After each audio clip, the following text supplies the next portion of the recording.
rekan-rekan yang menggunakan VPN ini, yang pertama itu biasanya untuk digunakan untuk main game ya. Dan sebagian juga ada rekan-rekan digunakan untuk menonton video enak-enak ya. Jadi sekarang rekan-rekan sudah nggak bisa lagi nonton video enak-enak atau main game di handphone yang digunakan untuk ngebet. Jadi rekan-rekan yang mau main game atau nonton video enak-enak, silakan diinstal di handphone rekan-rekan yang lain.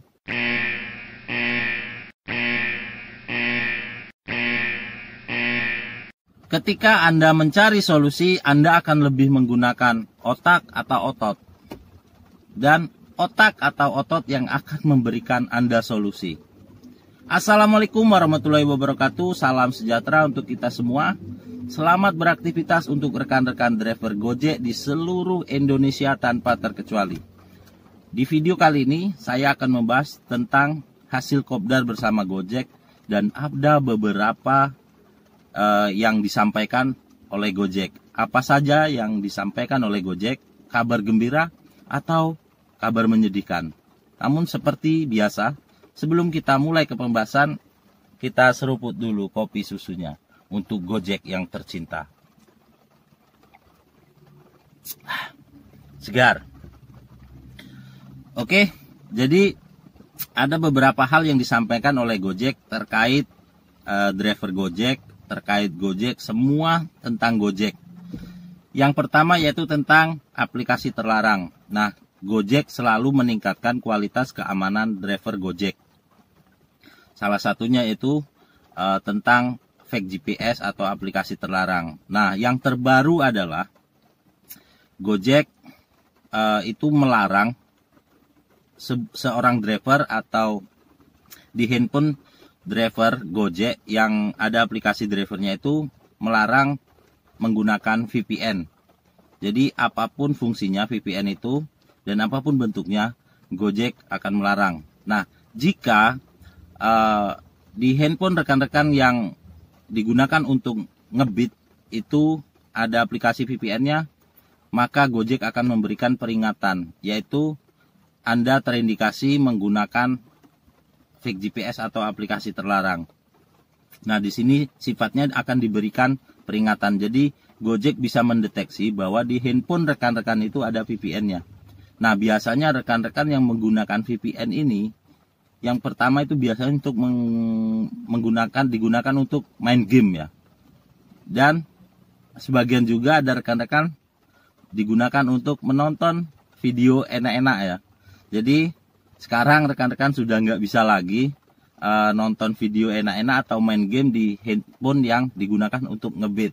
Jadi rekan-rekan yang mau main game atau nonton video enak-enak, silakan diinstal di handphone rekan-rekan yang lain dan bisa digunakan di handphone rekan yang lain.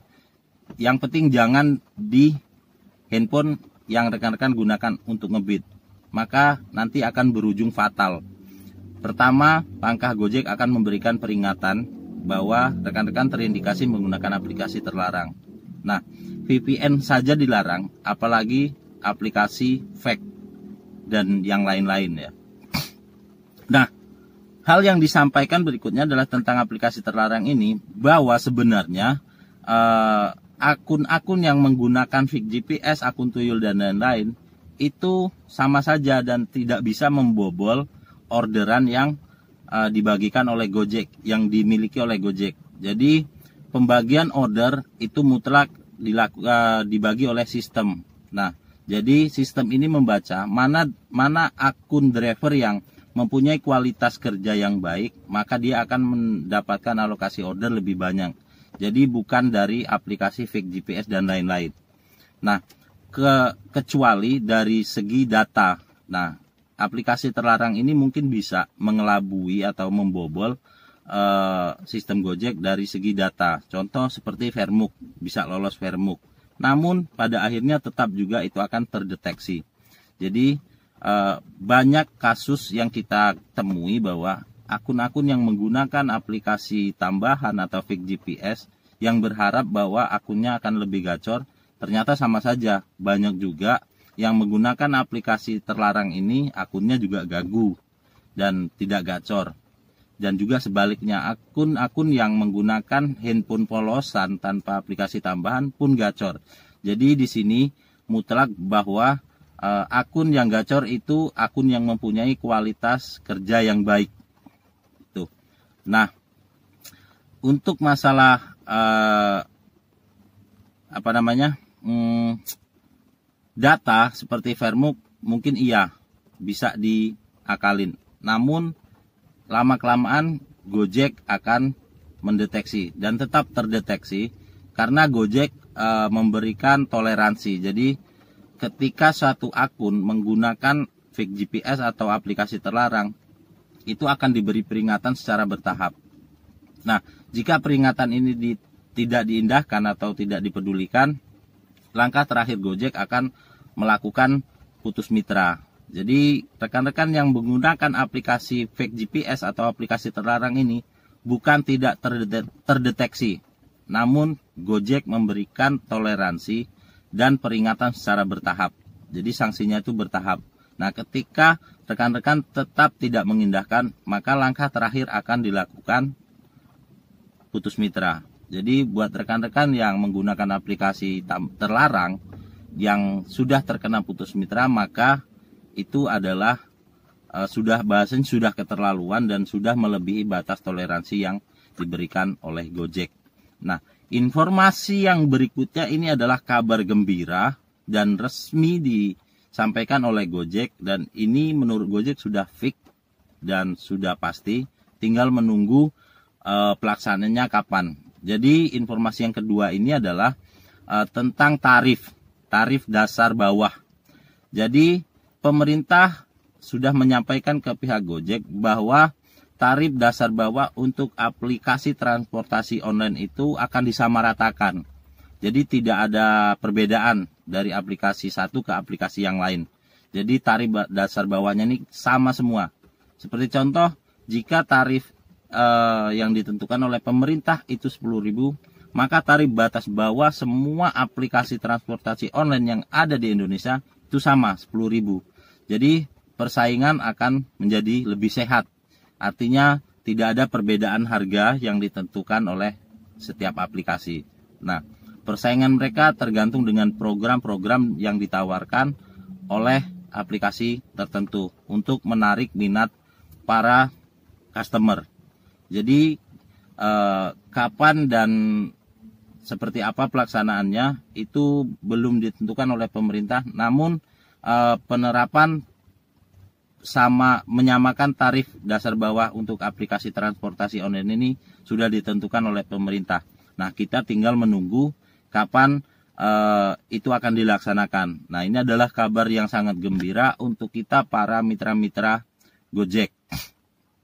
Dan saya pun sangat apresiasi dengan pemerintah, dan semoga langkah ini bisa memberikan harapan baru untuk para driver-driver, seluruh driver, bukan hanya driver Gojek, namun semua driver aplikasi yang ada di Indonesia, agar driver ini merasa terjamin atau mempunyai harapan ketika menentukan pilihan pekerjaan sebagai driver online atau transportasi online.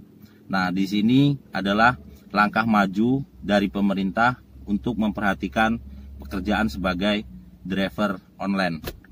Nah, ini adalah kabar yang sangat menggembirakan untuk kita para driver-driver yang ada di Indonesia tanpa terkecuali ya. Nah, namun di sini saya akan memberikan tambahan atau memberikan saran dan kritik untuk Gojek. Jadi ketika hal-hal ini sudah dilaksanakan, nah Gojek juga harus fokus memperhatikan para mitra-mitranya. Jadi bukan sekedar meningkatkan kualitas keamanan aplikasinya atau meningkatkan layanan prima kepada customer, mengistimewakan customer, juga harus memperhatikan para driver-drivernya. Jadi Gojek di sini harus melakukan langkah pendekatan secara personal atau ikatan emosional kepada para mitra-mitranya. Nah, di sini banyak sekali para driver Gojek yang mungkin minim pengetahuan atau untuk menjalankan aplikasi Gojek ini mungkin kurang paham atau kurang mengetahui seperti apa. Jadi di sini Gojek harus melakukan pendekatan mungkin dengan lebih sering melakukan kopdar atau menyampaikan cara-caranya seperti apa, seperti kursus gitu ya. Jadi supaya paham, driver ini paham apa yang harus dilakukan oleh driver dan apa yang tidak harus dilakukan oleh driver, supaya driver ini bisa melayani customer-customernya dengan sempurna. Artinya di sini Gojek juga harus memberikan pembekalan ilmu dasar untuk menjalankan atau menjadi seorang driver Gojek, baik roda 2 maupun roda 4. Dan Gojek harus memfungsikan driver atau mitra itu sebagai promotor atau bisa mempromosikan Gojek ini kepada masyarakat secara umum agar Gojek juga bisa semakin berkembang. Nah, untuk memacu para driver, kalau dulu mungkin dengan memberikan bonus atau insentif. Nah, mungkin jika Gojek sudah tidak mau memberikan insentif kepada mitra-mitranya, mungkin bisa melakukan dengan reward.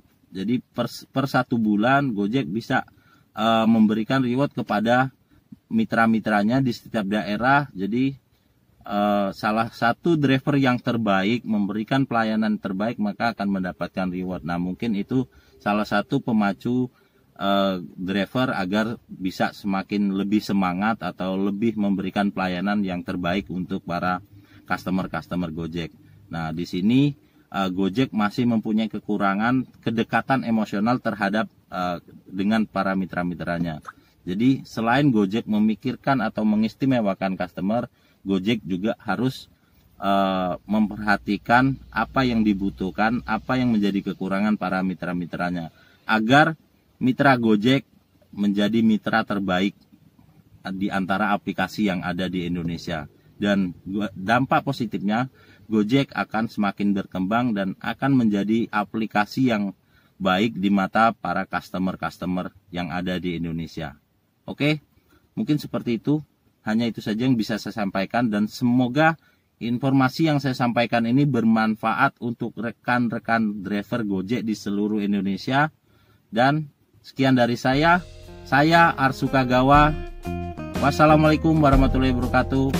Salam satu aspal, dan kembali lagi kita seruput kopi susunya untuk driver Gojek seluruh Indonesia.